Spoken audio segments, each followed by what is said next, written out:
I've already contacted the FBI, I said, watching my father-in-law's smug expression crumble like wet cardboard. Agent Morrison will be here Tuesday to discuss the $67,000 you've stolen from my investment accounts. The Thanksgiving turkey suddenly seemed very quiet at our dinner table, and for the first time in 3 years, Vernon Castellanos had absolutely nothing to say about women and money. Before we jump back in, tell us where you're tuning in from, and if this story touches you, make sure you're subscribed, because tomorrow, I've saved something extra special for you. The whole nightmare started 6 months earlier when Marcus and I moved back to Denver to help with his father's health issues. Vernon had called Marcus in tears, claiming his diabetes was getting worse and he needed family nearby to help manage his medical appointments and medications. Being the devoted son he was, Marcus immediately started planning our relocation from Portland. I should have trusted my instincts when Vernon's first comment upon seeing our moving truck was about how I'd probably already maxed out Marcus's credit cards buying unnecessary furniture. Vernon Castellanos was the kind of man who believed women were naturally irresponsible with finances, despite the fact that I was a certified financial planner who managed portfolios worth millions for my clients. He never missed an opportunity to make little digs about my spending habits, even though I'd been financially independent since college and had actually helped Marcus pay off his student loans within 2 years of our marriage. But Vernon had this way of delivering his insults wrapped in concern, like when he'd say things like, "Carmen, sweetheart, maybe Marcus should handle the mortgage payments from now on, just to keep things simple." The red flags started appearing almost immediately after we settled into the house 3 blocks away from Vernon's sprawling ranch-style home in Highlands Ranch. Marcus had given his father our new address and banking information so Vernon could send us his traditional Christmas check, a family tradition that had been going on since Marcus was a teenager. What I didn't realize was that Vernon had also convinced Marcus to add him as an emergency contact on our investment accounts, claiming it was necessary in case something happened to us and he needed to access funds for medical emergencies. It seemed reasonable at the time. Marcus was drowning in work, trying to establish himself at a new architecture firm, and Vernon kept emphasizing how important it was for families to look out for each other financially. He'd even showed us official-looking documents about emergency financial planning and power of attorney arrangements. I was busy setting up my own client base in Colorado and didn't think twice about Vernon having limited access to accounts that I monitored constantly anyway. The first time I noticed something was off was a small discrepancy in my high-yield savings account. $2,000 had been transferred out on a Tuesday morning while I was in client meetings. When I checked the transfer details that evening, the transaction was labeled as an internal transfer to another account at the same bank. I called the bank's customer service line, expecting to find some kind of error or automated investment sweep that I'd forgotten about. Instead, I discovered that Vernon had opened a secondary savings account using the emergency contact authorization Marcus had signed. The bank representative explained that emergency contacts could initiate transfers between accounts during what they classified as family financial emergencies, and that Vernon had provided documentation showing Marcus was temporarily incapacitated due to a work-related injury. The whole thing was completely fabricated. Marcus had never been injured, never been incapacitated, and certainly never authorized his father to move money from our accounts. I hung up the phone feeling like someone had dumped ice water down my back. That evening, when I confronted Marcus about it, he was genuinely shocked. He called his father immediately, demanding an explanation. Vernon's response was masterful in its manipulation. He claimed there had been a misunderstanding with the bank's emergency protocols, that he'd only been trying to help us optimize our savings by moving money into a higher interest account that he'd researched. He promised to transfer the money back immediately and apologized profusely for the confusion. Marcus was satisfied with the explanation, especially when the $2,000 reappeared in our account the next morning. But I wasn't. Something about Vernon's story felt rehearsed, too smooth, like he'd been preparing for this conversation. I decided to dig deeper into our account histories, going back several months to see if there were other transactions I'd missed. What I found made my blood run cold. There had been 11 previous transfers over the past 4 months, each one carefully timed for periods when I was traveling for work or overwhelmed with new client presentations. The amounts varied between $1,500 and $3,500, and each time the money had been returned within a week or two, making the transactions easy to overlook during casual account reviews. Vernon had been systematically borrowing from our accounts and replacing the money just long enough to avoid detection. But that wasn't the worst part. The worst part was discovering that Vernon hadn't just been borrowing our money temporarily, he'd been using our funds as collateral for high-risk investments in cryptocurrency and penny stocks.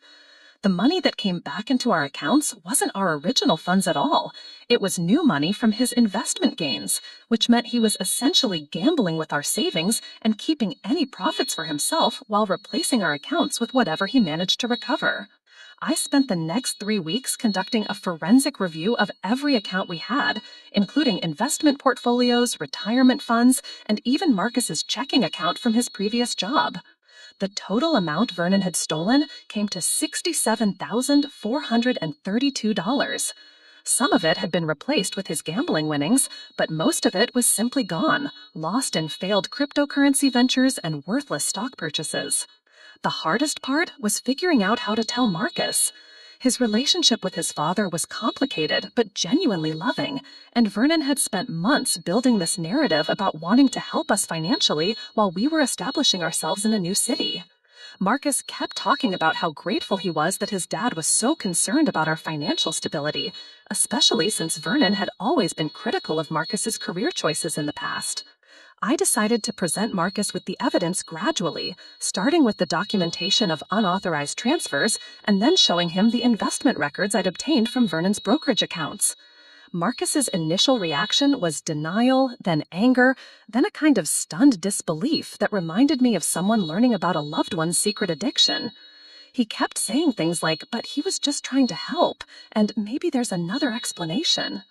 It took 2 more weeks of Marcus confronting his father and getting increasingly elaborate explanations before Marcus finally accepted the reality of what Vernon had been doing.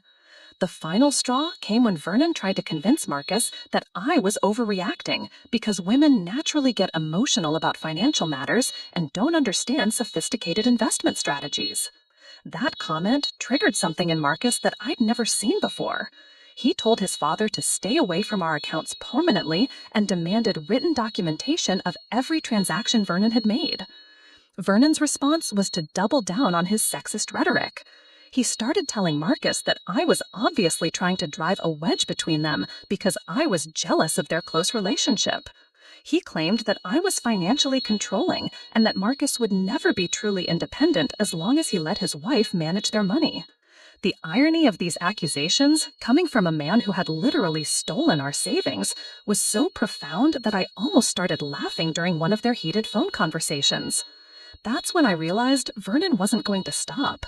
He wasn't going to apologize, make amends, or even acknowledge the severity of what he'd done. In his mind, he was entitled to access our money because Marcus was his son and I was just an obstacle, preventing him from having the financial influence over our lives that he believed he deserved. The theft wasn't just about money. It was about power, control, and his fundamental belief that women couldn't be trusted with financial decisions. So I made the call that changed everything. Preparing and narrating this story took us a lot of time, so if you are enjoying it, subscribe to our channel. It means a lot to us. Now back to the story. I contacted the FBI's Financial Crimes Division and filed a formal complaint for wire fraud, identity theft, and financial elder abuse. Agent Morrison was assigned to the case within 48 hours, and she explained that Vernon's systematic pattern of unauthorized transfers, combined with the falsified documents he'd used to justify the transactions, constituted federal crimes that could result in significant prison time. The irony wasn't lost on me that Vernon, who spent so much time lecturing about women's financial incompetence, had just committed multiple felonies while trying to prove his point about superior male money management. His sophisticated investment strategies had actually been reckless gambling that had cost our family tens of thousands of dollars, and his emergency financial planning had turned out to be elaborate theft. As I sat at that Thanksgiving dinner table, watching Vernon's face drain of color while I calmly explained that federal agents would be arriving Tuesday morning, I felt something I hadn't experienced in months. For the first time since we'd moved to Denver, I felt like myself again. Not the hysterical, overreacting woman Vernon had been painting me as, but a competent professional who had identified a serious crime and taken appropriate action to address it. The silence stretched on for what felt like an hour, though it was probably only 30 seconds. Marcus was staring at his father with an expression I couldn't quite read. Vernon's wife, Patricia, was looking back and forth between us like she was watching a tennis match. And I was cutting my turkey with steady hands, finally understanding that sometimes the most powerful thing you can do is simply tell the truth and let the consequences unfold naturally. The turkey got cold while Vernon tried to salvage what was left of his authority. He started with his usual condescending tone, explaining to the table that I was obviously confused about normal family financial arrangements. According to Vernon, what I was calling theft was actually sophisticated estate planning that I was too inexperienced to understand. He turned to Marcus with that patient smile he used when he thought he was being reasonable, suggesting that maybe it was time for Marcus to take a more active role in managing our household finances before my emotional reactions caused serious legal problems for the family. Patricia nodded along like she always did, murmuring something about how complicated financial matters could be, overwhelming for people who weren't used to handling large amounts of money. She shot me a look that was probably meant to be sympathetic, but came across as deeply patronizing. Marcus sat there pushing mashed potatoes around his plate, clearly trying to process everything that had just happened. I could see him struggling between the loyalty he'd always felt toward his father and the growing realization that Vernon had been systematically lying to both of us for months. Vernon's next move was predictable. He suggested that we all calm down and discuss this rationally, preferably without involving outside authorities who might misunderstand the situation. He offered to show us his investment portfolio, claiming that our money had actually grown significantly under his management, and that calling the FBI was not only unnecessary but potentially embarrassing for our family. He painted a picture of federal agents storming into our quiet suburban neighborhood, creating a spectacle that would damage our reputations and property values. The manipulation was so smooth and practiced that I almost admired his technique. Vernon had clearly done this before, probably with Patricia's family money or other relatives who had trusted him over the years. He knew exactly which emotional buttons to push, how to make his victims feel like they were overreacting, how to position himself as the reasonable adult in the room dealing with hysterical accusations. But I wasn't Patricia, and I wasn't going to be gaslit into believing that systematic theft was actually financial planning. I set down my fork and looked Vernon directly in the eyes. I told him that Agent Morrison would be very interested in reviewing his investment portfolio, especially the parts that showed how he'd used falsified medical documents to access accounts that didn't belong to him. I mentioned that financial fraud involving elderly victims carried enhanced penalties under federal law, and that Vernon's age might actually work against him in this case, since it would be harder to claim ignorance about the seriousness of his actions. Vernon's composure cracked just slightly. The confident smile faltered, and for a moment I saw something that looked like genuine fear flash across his face. He recovered quickly, switching tactics to outright denial. According to his new version of events, he had never accessed our accounts without permission, never forged any documents, and certainly never engaged in unauthorized investing. He suggested that I must have made errors in my account reviews, possibly due to the stress of relocating and starting a new business. Marcus finally spoke up, his voice quiet but steady. He asked his father to explain the investment records I'd shown him, the ones that clearly documented trades made with funds that had been transferred from our accounts. Vernon's response was to attack Marcus directly, suggesting that his son was allowing his wife to manipulate him into betraying his own family. He reminded Marcus of all the financial help he'd provided over the years, the down payment assistance for our first house, the emergency loan when Marcus was between jobs, the connections Vernon had used to help Marcus find work in Denver. The guilt trip was expertly crafted, designed to make Marcus feel ungrateful and disloyal for questioning his father's motives. Vernon painted himself as a generous patriarch who had always put his family's needs first, only to be accused of theft by an ungrateful daughter-in-law who didn't appreciate everything he'd done for us. He even managed to work in a few tears, talking about how hurt he was that Marcus would believe such terrible accusations about his own father. Patricia jumped in to support her husband, recounting all the times Vernon had helped family members through financial difficulties. She talked about his generosity, his business acumen, his dedication to making sure everyone in the family was financially secure. According to Patricia, I was obviously misunderstanding normal family financial arrangements because I came from a different background, where families didn't help each other the way the Castellanos family did.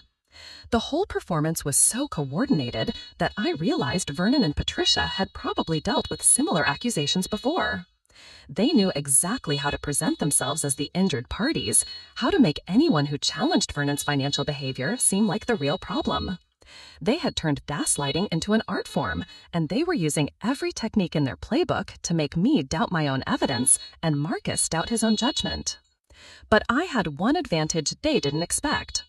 I had spent years working with financial crime victims, helping clients who had been defrauded by family members, business partners, and financial advisors. I recognized every manipulation tactic Vernon was using because I'd seen them all before. The false concern, the victim blaming, the reframing of theft as generosity, the attacks on the accuser's credibility and mental state. Vernon wasn't just a thief, he was a predator who had been systematically exploiting his family's trust for years. The evening took a darker turn when Vernon started making veiled threats about what would happen if I continued pursuing legal action. He mentioned how expensive legal battles could be, how they could drag on for years and destroy relationships permanently.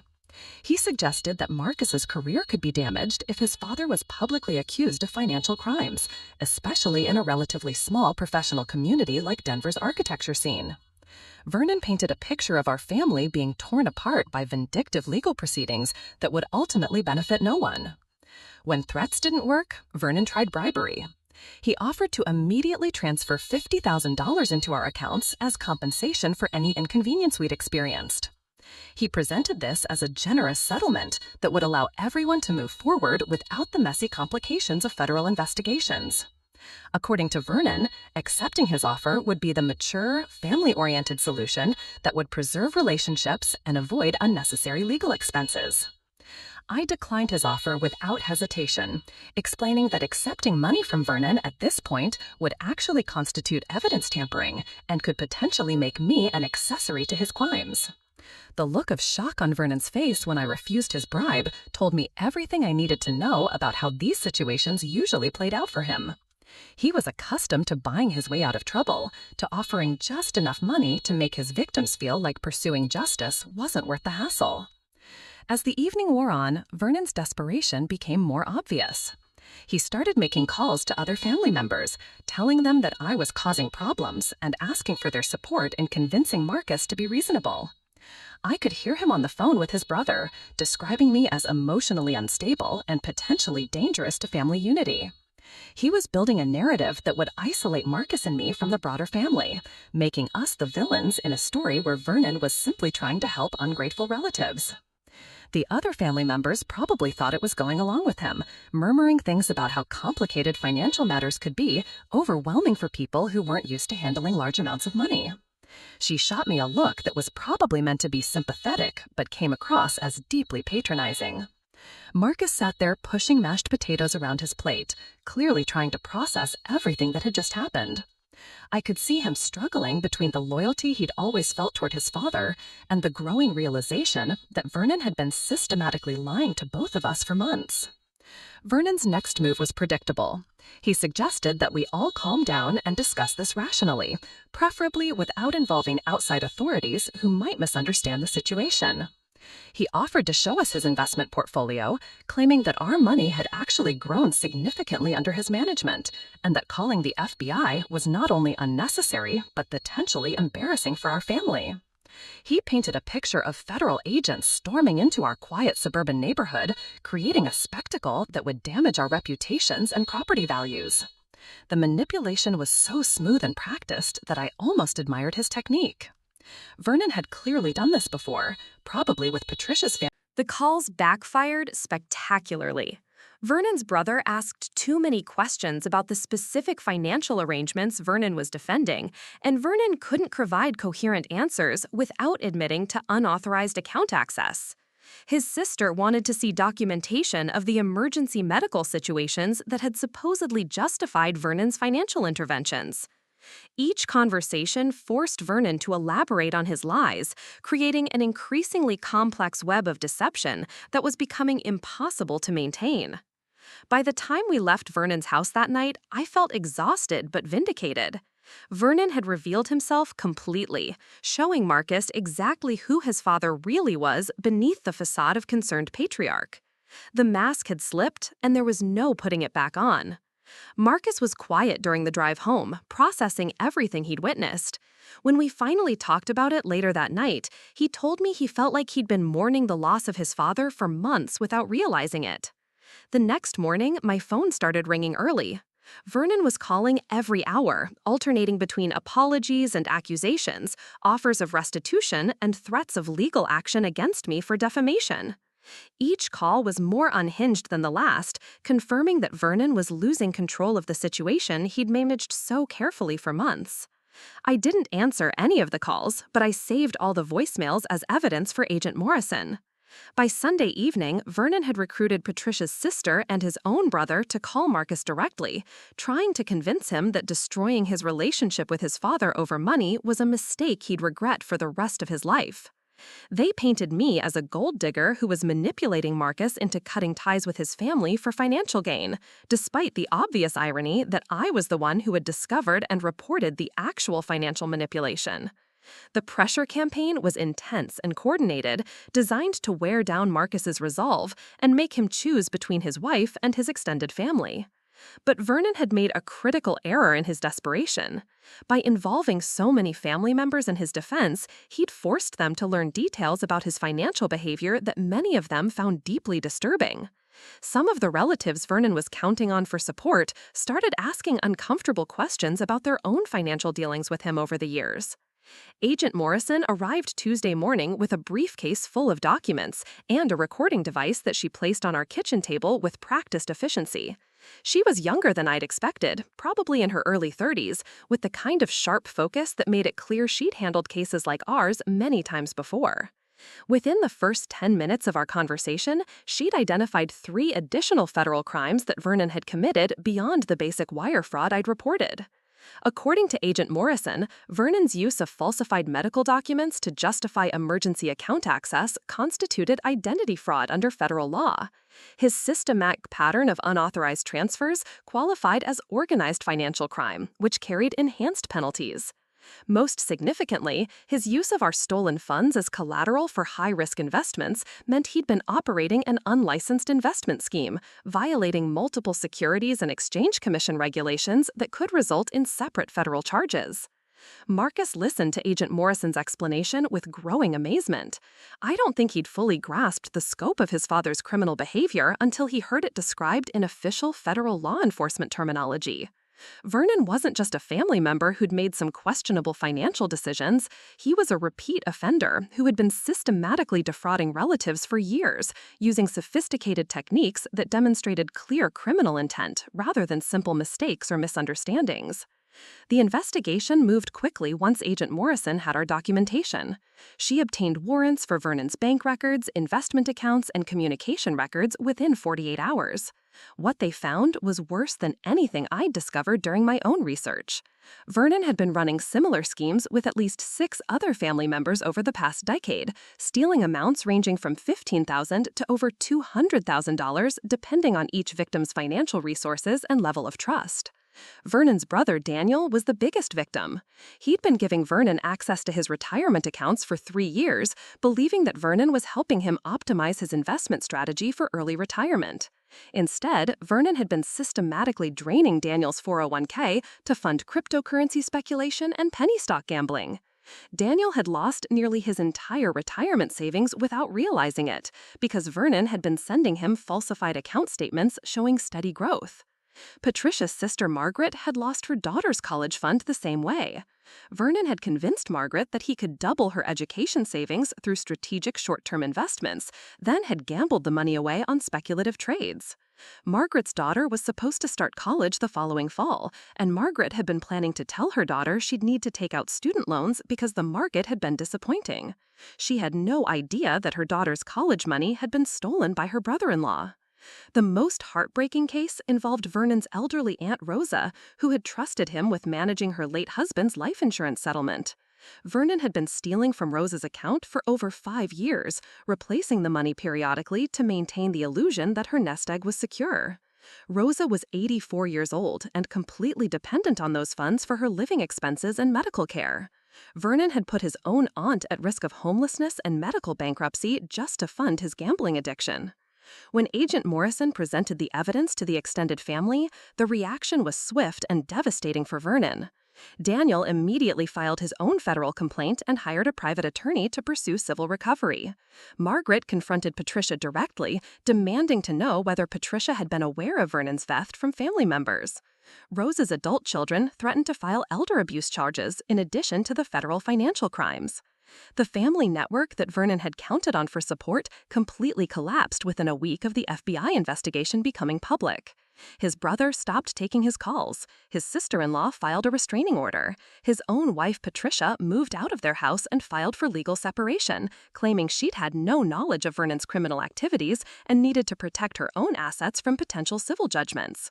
Vernon's response to the investigation was exactly what I'd expected.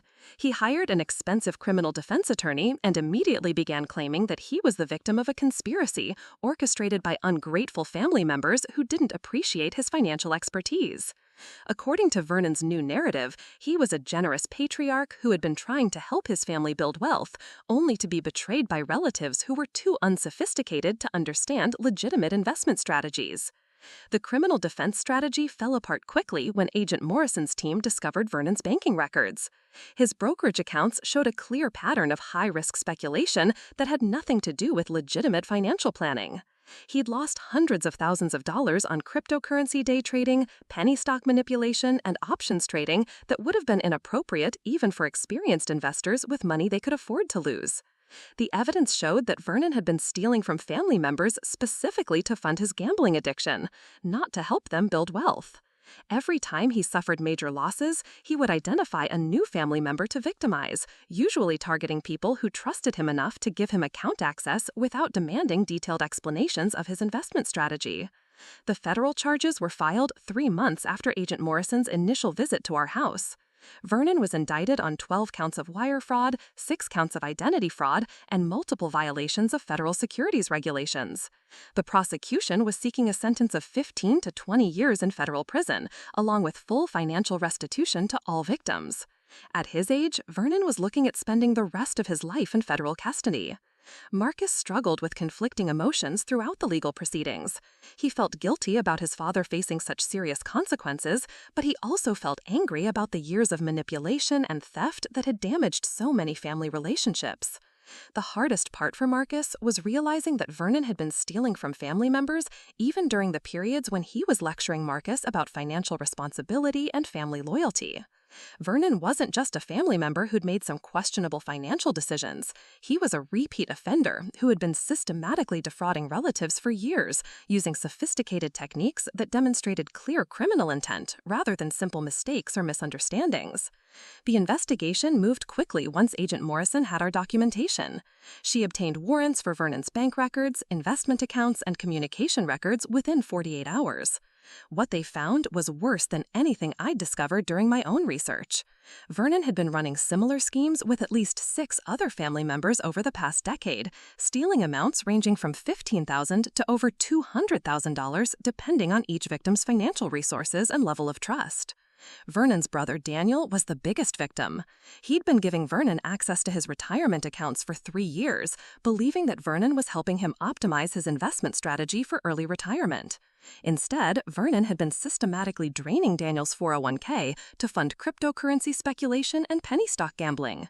Daniel had lost nearly his entire retirement savings without realizing it, because Vernon had been sending him falsified account statements showing steady growth. Patricia's sister Margaret had lost her daughter's college fund the same way.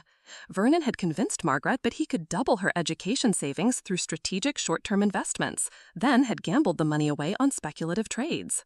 Margaret's daughter was supposed to start college the following fall, and Margaret had been planning to tell her daughter she'd need to take out student loans because the market had been disappointing.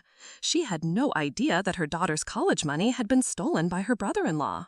The most heartbreaking case involved Vernon's elderly Aunt Rosa, who had trusted him with managing her late husband's life insurance settlement.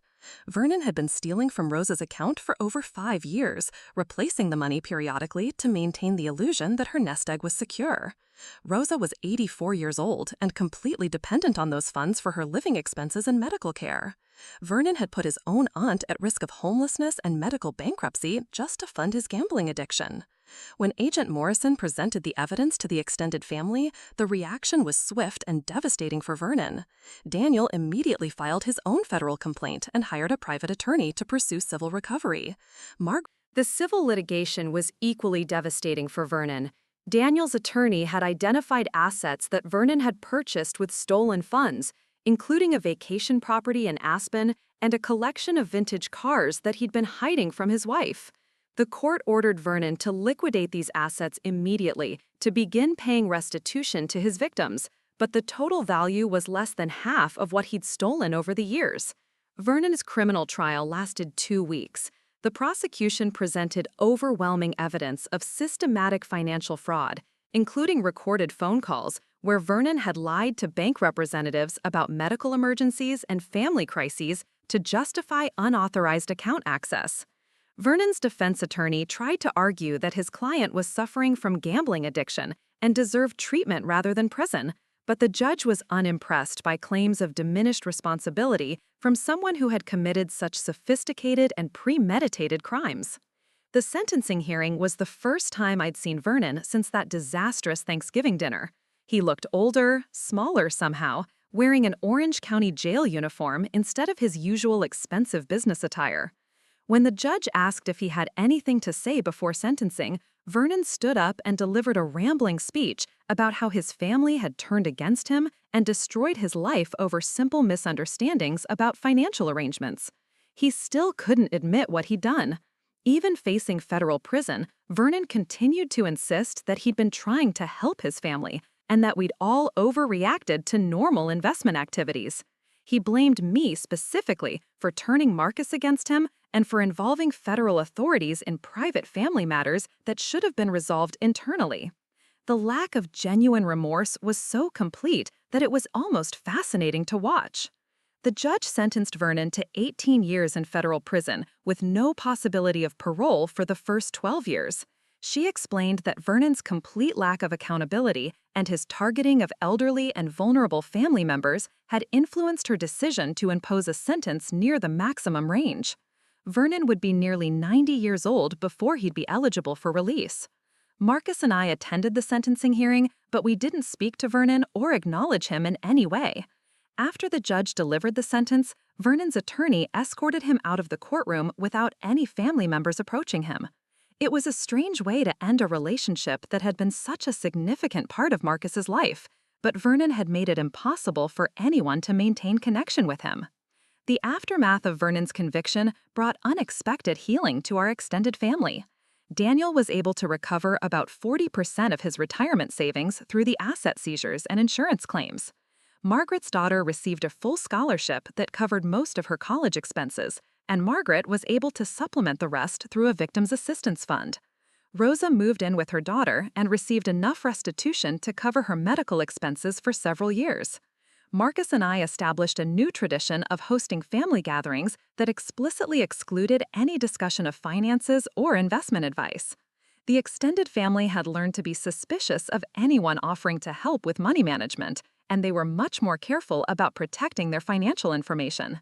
In a strange way, Vernon's crimes had taught everyone valuable lessons about financial security and the importance of independent oversight. A year after Vernon's conviction, Marcus received a letter from him in federal prison. Vernon was still insisting that he'd been wrongfully convicted and asking Marcus to hire an appellate attorney to challenge his sentence. Marcus read the letter once, then threw it away without responding. That was the last communication we ever received from Vernon, and Marcus seemed relieved to finally have clear boundaries with his father. These days, Marcus manages all his own financial accounts and has become much more involved in our household budgeting and investment decisions. He says that going through the experience with his father taught him the importance of financial transparency and the danger of giving anyone unlimited access to money that doesn't belong to them. We've built a partnership based on mutual respect and shared responsibility, exactly the opposite of the dynamic Vernon had tried to create in our marriage. Sometimes I think about Vernon in federal prison, probably still convinced that he was the victim of ungrateful family members who didn't appreciate his financial genius. But mostly, I don't think about him at all. The FBI investigation and trial gave us closure that we never could have achieved through family confrontations or private negotiations. Justice was served, restitution was paid, and our family learned to function without Vernon's manipulation and theft. 3 years have passed since Vernon's conviction, and I still get a quiet satisfaction every time I review our bank statements. Not because of the money itself, but because every transaction belongs to us. Every deposit, every withdrawal, every investment decision happens with full transparency between Marcus and me. There's something powerful about financial autonomy when you've experienced what it's like to have someone steal that security from you. Marcus has become someone I barely recognize from those early Denver days when he was constantly worried about disappointing his father. He handles our investment portfolio with careful attention to detail, asks thoughtful questions about risk management, and never makes financial decisions without discussing them with me first. The man who once gave his father emergency account access now changes his passwords monthly and reviews every bank notification immediately. Agent Morrison stayed in touch for a while, updating us on Vernon's appeals process and the restitution payments that trickled in from seized assets. The last I heard, Vernon had exhausted his legal options and was working in the prison library for 12 cents an hour. Apparently, he'd been trying to research ways to overturn financial fraud convictions, still convinced that his case was different from all the others. Some people never learn. The most unexpected outcome has been how it changed my relationship with money itself. I used to see financial planning as purely technical, numbers on spreadsheets that needed to be optimized for maximum return. Now I understand that money is fundamentally about trust, power, and respect. Every dollar represents someone's time, effort, and faith in the future. When someone steals that, they're not just taking money, they're stealing security, dreams, and the basic human right to control your own destiny. Our family gatherings are smaller now, but infinitely more peaceful. Daniel recovered enough of his retirement funds to maintain his independence. Margaret's daughter graduated debt-free and sends us updates from her successful career. Rosa lived comfortably in her daughter's home until she passed away peacefully last spring, surrounded by family who had learned to protect rather than exploit her vulnerability. Sometimes strangers ask me if I ever regret calling the FBI, if I feel guilty about sending my husband's father to prison. The question always surprises me because the answer is so clear. Vernon sent himself to prison the moment he decided that his gambling addiction was more important than his family's financial security. I simply made sure he faced consequences for that choice instead of continuing to victimize people who trusted him. The real lesson isn't about revenge or justice, though both of those played important roles in our story. The real lesson is about the difference between helping family members and enabling their destructive behavior. Vernon taught us that sometimes the most loving thing you can do is refuse to be someone's victim, even when that someone is family. Up next, you've got 2 more standout stories right on your screen. If this one hit the mark, you won't want to pass these up. Just click and check them out.